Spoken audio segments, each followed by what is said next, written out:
Hello. Hi, friends. Hi, family. Hi, strangers.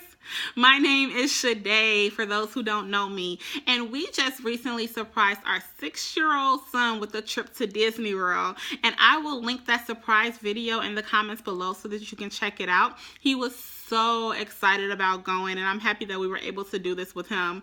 One thing about our family is that we love to steward our money properly, the way that God calls us to do so. So we are very, very budget friendly. We are always looking for deals. We are always looking for tips to save money. And a lot of the things we did for this trip did save us a ton of money. So I just wanted to come to you guys and give you a breakdown about our trip and just kind of share with you how we did certain things. So we did our package through Expedia.com.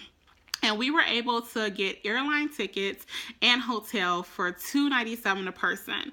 We stayed at the Radisson, which was a very, very, very nice hotel, and there were no resort fees, so there were no additional fees when we got to the hotel, which was awesome. The hotel did offer free shuttle, which we did not utilize because we did have a rental car. However, with the free shuttles, one of the things that you want to be careful with is that our hotel only had a shuttle, one in the morning and one in the evening. So the one in the morning left at 8 a.m. and then the one at night left the park at 11 p.m. And so thank God we did not do the shuttle because we would have been stranded there all day with no access to anything other than the park. So definitely be cognizant of that when you do book any trips or see the free shuttles. Just call and see what time the shuttles are going to be. Now, in regards to the airline, one of the things that you do want to check into whenever you do like packages is that there are some hidden fees with the airline. So Frontier has a baggage fee of $45 and United has a baggage fee of $25, and these are for checked bags. So in order to check a bag, those are the fees you have to pay. To carry on a bag, you get like one personal bag and it has to fit within their size requirements. However, if you have like a carry-on, you do have to pay for that as well. And I am not sure of those fees because we did not have carry-ons, but definitely look into that prior to getting to the hotel, because the later that you wait to pay this fee, the more expensive it becomes, and you don't want to get there and pay $75 to check a carry-on bag. So definitely look into that stuff prior to getting to the airport. Now, we did, just to save money, some of the things that we did was we purchased Groupons before going, and I'll talk more about what Groupons we purchased as we go on.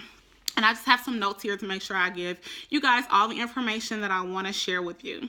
So with purchasing the tickets, we debated whether we would just purchase the regular passes or if we would do Park Hopper.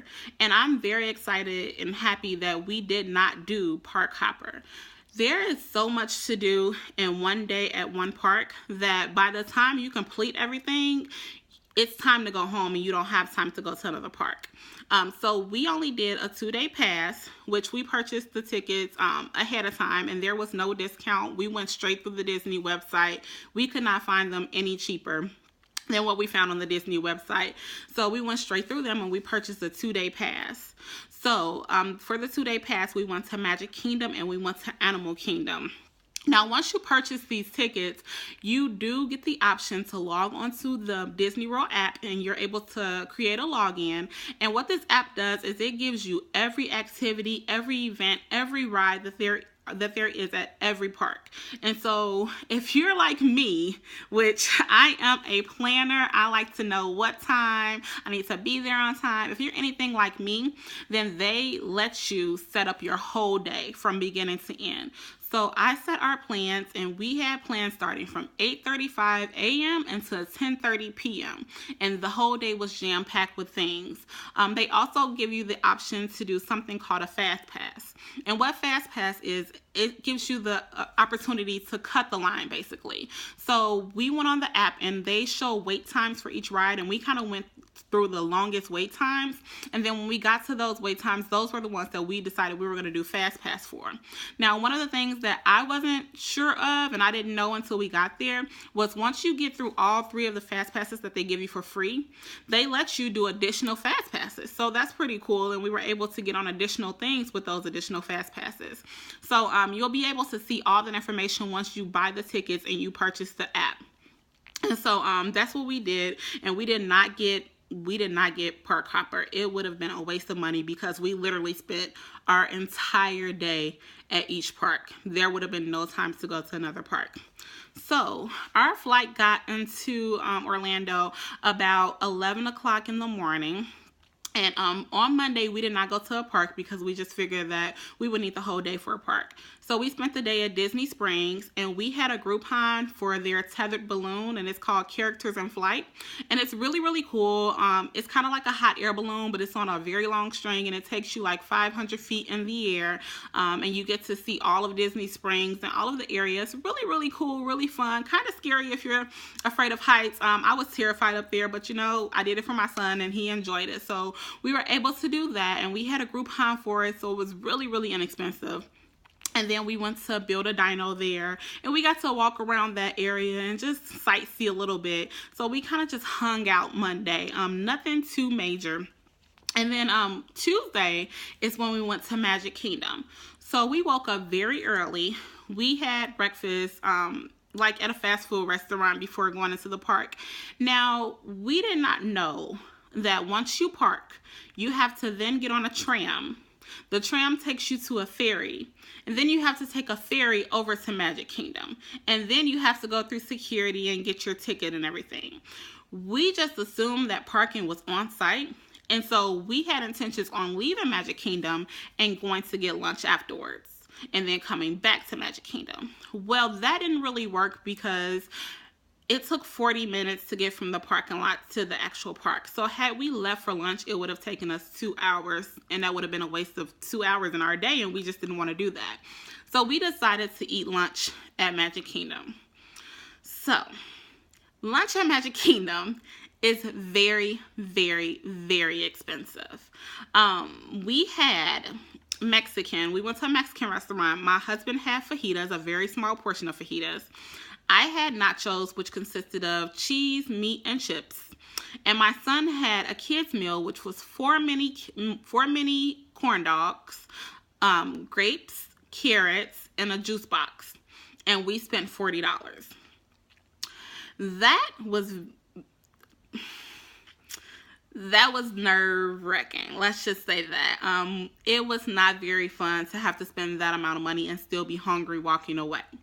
So we did not like that part of it at all. However, it was our fault for not doing the research, and that's one of the reasons why I'm making this video, because I don't want families to have to experience that. It just wasn't fun. So we spent a little bit more than we had budgeted for by eating on campus, especially because we had Groupons for lunches and dinners. So we thought that we were making good plans for our day, and then we ended up having to change some things, which I had to learn that there you just really can't have a plan. You just have to really go with the flow there. So that was one of the things that I just wanted to make clear, that parking is not on site. You can leave and come back, but just keep in mind that getting to your car is going to be about 40 to 50 minutes. And so if you're planning on leaving and come back, take away 2 hours of your day for that. Now, one of the things that we did do, we went to Walmart when we first got there, and we purchased a case of water, and we froze some water bottles and we put them in our backpacks, and so we can have water. And we knew that the water at Magic Kingdom was going to be very expensive, so we each had like several water bottles in our backpack. Once we got to Magic Kingdom, I found out that every vendor that sells fountain drinks, you can get water for free. All you have to do is go up to them, ask them for a cup of water, and they give you a cup of ice water, and it's completely free. So you don't have to pay the $4 for the bottle of Dasani. You don't have to lug around a bunch of water bottles if you don't want to. You can get the water for free. So that is absolutely amazing, and one of the things that I didn't know until later on, but I'm happy I did find that out. One of the other things too is that if you go to one of the desks, you can get the buttons for free if you're celebrating something like a birthday or an anniversary, or if it's your first visit, and it's a nice little souvenir that you can take home with you, especially if you don't want to purchase or spend a lot of money on souvenirs. So you can get that for free as well. Okay, so Monday we were at Disney Springs. Tuesday we did Magic Kingdom. Wednesday is when we went to Animal Kingdom, which was my absolute favorite because I got to see all of the animals and things, and it was a lot of fun to do Animal Kingdom. Now at Animal Kingdom, the parking is much better because it's on site and you take a tram right to the park. So you can get to and from your car very, very quickly. We were smarter on Wednesday and we did bring Subway sandwiches. So we did eat very, very inexpensive that day, and we had frozen water bottles around our sandwiches, which kept it cold until about 12 when we stopped to have lunch.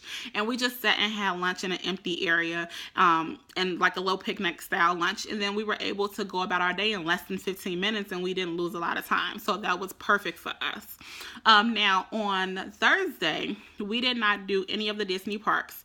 We had a Groupon for an aquarium, which was a really, really nice aquarium. It's called Sea Life. And they have some very cool features for little kids. My son really, really enjoyed it and he had a good time.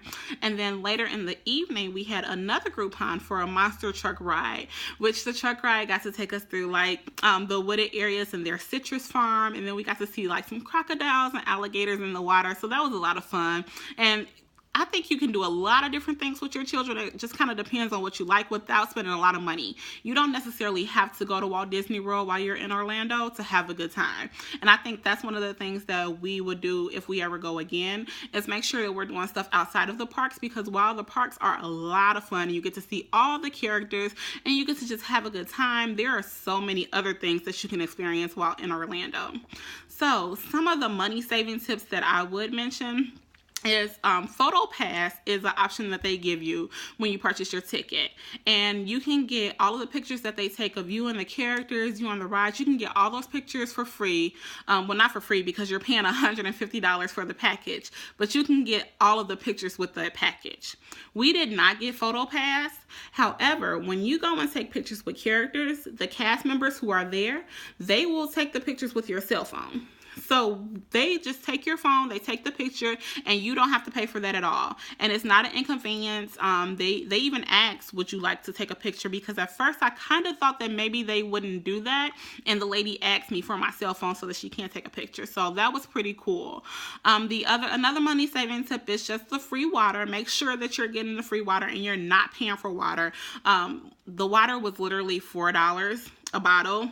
I can get a whole case of water for $4, so I just can't justify spending that amount on one bottle of water. Definitely stay off campus unless you like absolutely positively have to stay on the Disney campus. It's no reason to do it. There are shuttles, there are different forms of transportation. You can rent a car. For us, there was no reason to stay on campus. The dining plan was not worth staying on campus. There just was no reason. I would in the future, if I ever go back, get a hotel room with like a kitchenette area, just so that I'm able to like cook little meals like breakfast and things like that, so that we're not consistently eating at fast food restaurants. But I loved our hotel, and it was only about 15 minutes away from each park, so there was not a lot with that. Definitely bring your lunch when you can. Snacks, any type of snacks, even if you bring like cotton candy, because I tried to bring everything that my son would ask for because I knew it would be more expensive at the park. So we went to the dollar store and got like snacks and cotton candy and all the candy that he wanted, and we put it in our backpacks. The good thing about the parks is that you're able to bring food, you're able to bring drinks, so we definitely took advantage of that, opposed to paying so much money at the park for different things. Definitely utilize Groupon, utilize restaurant.com, any type of coupon that you can, because you're already spending so much money on airfare, hotel, and the tickets that you don't really want to spend a whole lot of money on other stuff. So that's what we like to do. We just like to be sensible about the money that we're spending. So Groupon's free water. One other thing is to bring souvenirs with you. So my son has a tendency to want everything that he sees. So purchase like little whistles and pins and folders and little teddy bears and stuff from wherever you live at like the Target or Walmart, because they have all that stuff. Pack it in the suitcase and then have it at the suitcase as a surprise. So he feels like, my son felt like he already had a souvenir when he opened this stuff, because it was new to him and he knew nothing about it. So that was another little tip that we did just to make sure that we were saving a little bit of money. So that's all I have for you guys. If you want to know more about me, more about my family, more about who we are and what we love, just subscribe to our channel. We'll be doing weekly updated videos for you guys. All right, you guys take care, and we'll be back with more videos. Bye.